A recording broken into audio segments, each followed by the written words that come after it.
Assalamualaikum warahmatullahi wabarakatuh. Perkenalkan, nama saya Ram Aziza dari kelas 10 MPLB 2. Kali ini saya akan menjelaskan materi mengenai K3LH dan 5R. Pertama, saya akan menjelaskan mengenai K3LH. K3LH yaitu keselamatan dan kesehatan kerja, sedangkan LH-nya yaitu lingkungan hidup.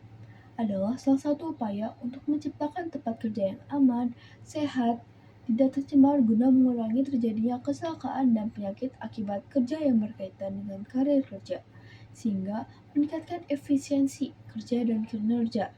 Nah, berarti untuk mendapatkan karir kerja yang maksimal, itu tuh kita membutuhkan dalam lingkungannya itu tuh yang aman, sehat, sehingga itu menggunakan efisiensi kerjanya secara maksimal. Terdapat peran keselamatan kerjanya. Setiap orang yang berbeda di tempat kerja belum terjamin keselamatannya, sehingga para pekerjanya itu terjamin keselamatannya sehingga tidak terjadinya kecelakaan saat melakukan kerja.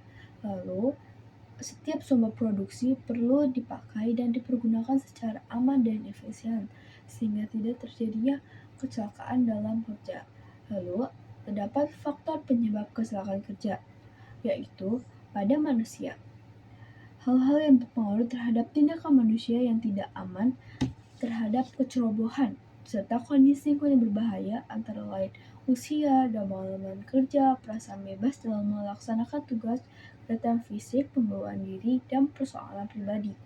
Lalu, yang kedua, lingkungan dan kerja. Pada dasarnya, kondisi juga perlu diperhatikan dalam melakukan proses pencegahan kecelakaan kerja, terutama yang dikarenakan oleh beberapa hal seperti debu, material beracun, cuaca, timbul gangguannya yang sangat berlebihan.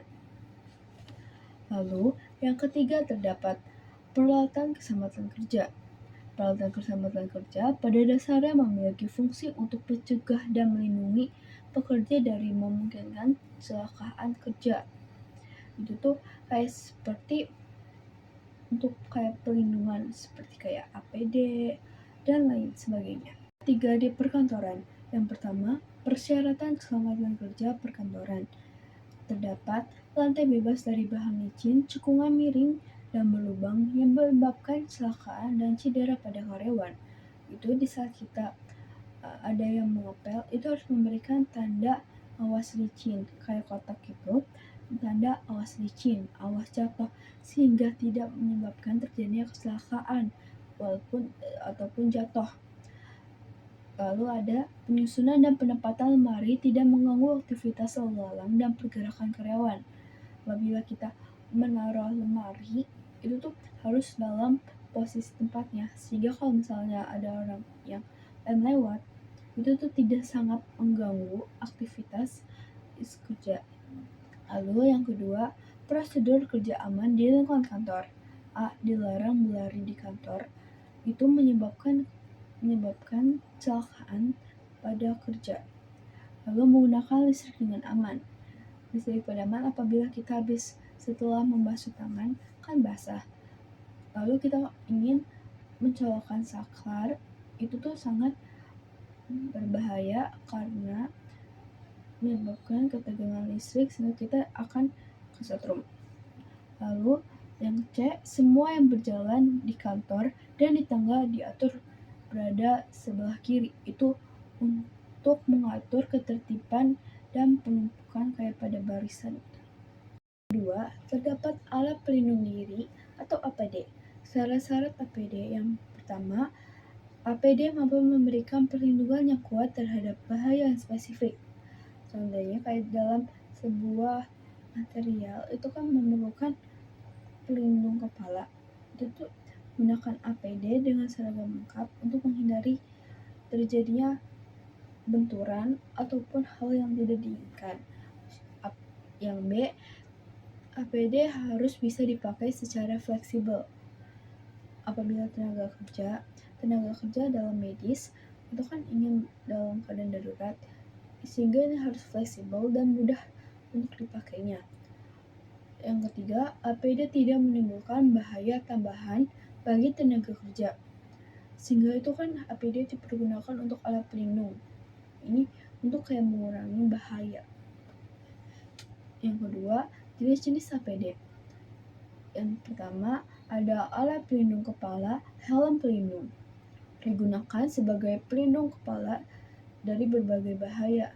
Contohnya, kan dalam sebuah kayak pekerja bangunan, itu kan bekerja, kan terdapat batu-batu yang barang sangat banyak yang jatuh.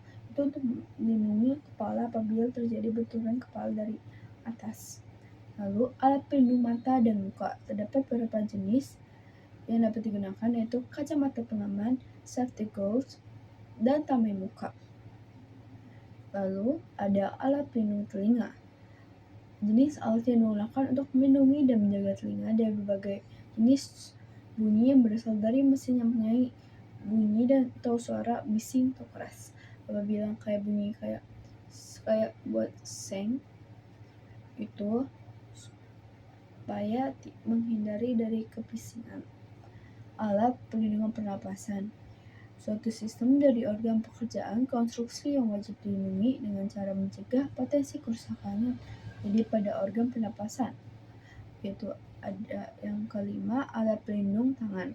Alat pelindung tangan merupakan alat yang digunakan untuk melindungi tangan atau jari dari bahaya atau ancaman seperti saat melakukan kontak langsung dengan suhu panas, suhu dingin, sumber listrik, cairan bahaya, ataupun lainnya. Safety shoes, sepatu keselamatan, yang diperuntukkan untuk melindungi kaki dari berbagai ancaman bahaya atau ancaman. Misalnya, apabila kita jalan, apabila ada paku, itu kita untuk melindungi kita dari kena paku tersebut. Jadi kita menggunakan sepatu keselamatan. Ketiga, ada budaya 5R. Ada ringkas, rapi, risiko, rawat, rajin. Ringkas, memilah barang antara yang perlu dan tidak perlu yang dipakai. Rapi, menentukan jenis penyimpanan dan layout untuk memastikan setiap orang dapat mengakses dengan mudah.